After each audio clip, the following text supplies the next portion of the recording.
Hey, good evening, guys. It's Tuesday, March 13th, 2012. And, just you again, usual kind of Tuesday chores and um, watching some stuff on DVD, whatnot. One thing in particular that I was excited to watch is I picked this up at Walmart on Walmart.com recently.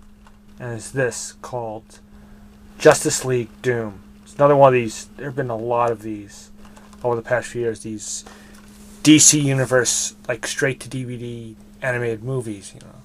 And Marvel's been doing them as well. And in many cases, they've been based on some great comic books that have been put out. And in some cases, I've even bought the comic book after and liking the movie so much. So I've really enjoyed these DC and Marvel animated films. They've really done well, and there's usually some really cool features on there. Of course, Marvel's been bumping out the live action movies. DC, all we've gotten, Green Lantern, which was good. It wasn't great, and of course we've gotten the Batman movies. But I would love to see the other characters. I want to see a Flash movie. I want to see a Wonder Woman movie. Who knows? I mean, we're getting the Avengers.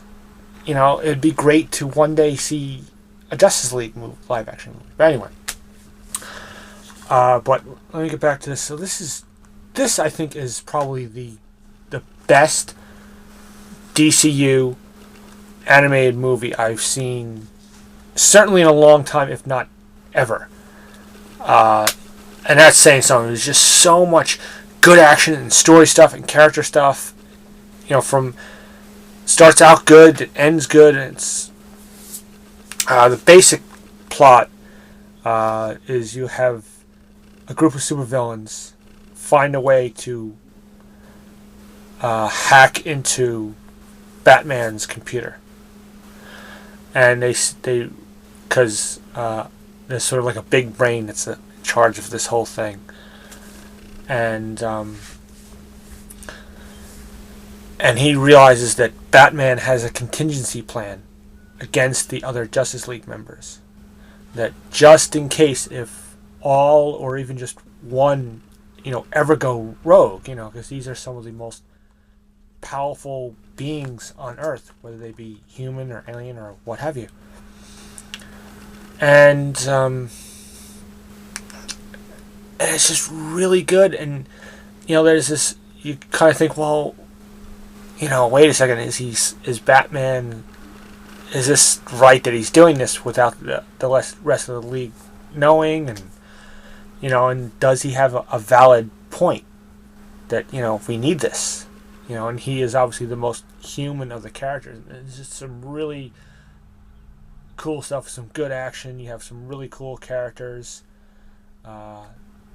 Bane is in this movie, which is cool because Bane is going to be in the next Batman film, so that's cool. So I would really recommend this. I don't want to say too much because it would spoil it, but it's really good. And one thing I loved about it, if you watched the old Justice League cartoon, you have the whole cast back.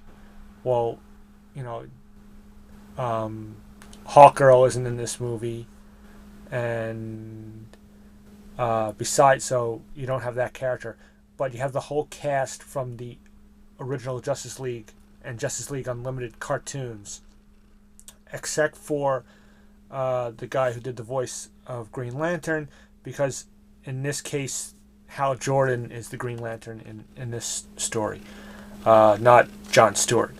So you have your Tim Daly, Kevin Conroy, who is Batman for many people, and Nathan Fillion, who, if you guys know the show Firefly, and he's on another current show, I forget the name of it, but anyway, so he's in that, and he does the voice of Green Lantern in this.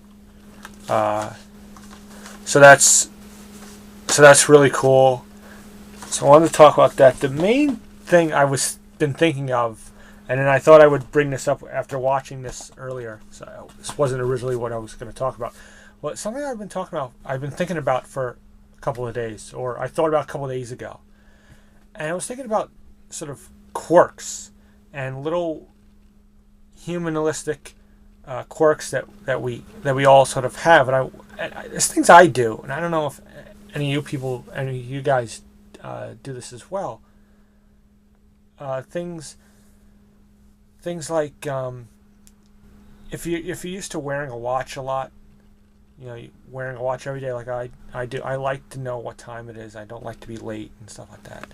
So I like to know what time it is, And sometimes I'll forget my watch, and I'll go to look at the time, and just like instinctively, I'll go like this and look at my wrist, and then like I don't have my watch, and then you realize like, gee, I look stupid doing that when I don't have my watch on me. So little things like that, and then also, you ever have a situation where, say, there's a power outage in your house, and but you walk into the room, and just for a split second you forget, and you flip the switch on, and then you're like, oh yeah, that's not gonna work. There's no power. And so it's just like little things like that I think many of us do, or maybe none of us do. Maybe it's just me. I don't know. But I would like to think that many of us kind of probably do things like that. It's an instinct. It's just there. Some things become so a part of like an everyday life, things you're used to doing on a daily basis, that you find yourself doing it. You don't even think about it. So those are a couple of things that I'm sure if I thought about, there's other things I could think of. I don't know. Those are the only two that were coming to mind at this point. So I'd be interested, again, as usual, to hear your thoughts on that. What are you thinking about that? What are some other things? Like, do you do that with the watch and light switch, or are there other things that you do, just without thinking, it's just a part of what you normally do on a daily basis, so you just do it no matter what. So yeah, that's kind of it. I still have a bunch of other things I need to get done tonight. I just got little things I had to do. So I want to keep this. I'm gonna try and keep this short, and that's pretty much it. Talk about the movie and the quirks, and that's it. That's everything I wanted to talk about.